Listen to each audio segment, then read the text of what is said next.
Gila ya, orang pada berani-berani banget ya. Di tempat kayak gini, di Old Shanghai, berasa kayak di Shanghai kuno, ada yang jual nasi goreng sama soto oseng dengan bumbu dan bahan-bahan yang premium, tapi harganya masih masuk akal. Untungnya di mana? Emang sewa tempat kayak gini murah ya? Namanya Bang Kubil ini spesialis nasi goreng kambing, dan katanya ini tuh bumbunya tuh resep-resep warisan keluarga. Warisan keluarga bikin ketagihan. Nah, yang pertama gue penasaran, ini sebenarnya adalah nasi goreng kambingnya. Dan yang spesial di sini mereka pakai nasinya nih tuh, berasnya beras basmati coy. Ini beras premium, ini lebih mahal dari beras biasa. Daging kambing yang nggak tanggung-tanggung banget ya. Plus pelengkapnya ada telur ceplok, sama ada emping dan acar. Kita coba ini. Dagingnya sih mantep-mantep banget ya. Bumbunya bener-bener medok sama medok ya. Plus dagingnya aslinya ini royal banget, dan ini bukan karena porsi wonton ya. Gramasinya sudah ditentuin dari sananya. Jangan lupa satenya juga lo pesan, karena ini bumbu satenya nih gue ngerasa premium banget. Ayamnya dia lebih cuman dari sekedar dikasih kecap doang, karena sebelumnya daging ayam ini udah dimarinasi. Ini gue tahu rasanya beda soalnya. Jadi empuk, dagingnya juga tebel, walaupun abis dibakar juga tetap dia nggak nyusut karena emang ngasihnya tebel dan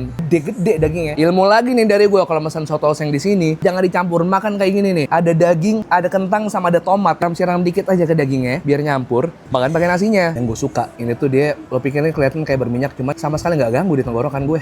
Nah, khusus yang campur paling enak nih sebenarnya kalau kita cemplungi. Lo bayangin isinya sebanyak ini coba. Daging, babat, dan paru ada di satu suapan. Yuk bismillah. Kayak berasa makan soto Betawi ya. Banyak ultimate nih, paling enak nih. Nah, Bang Kubil buka dari jam 10 pagi sampai jam 10 malam. Mereka juga ada cabangnya di Rumah Sakit Carolus.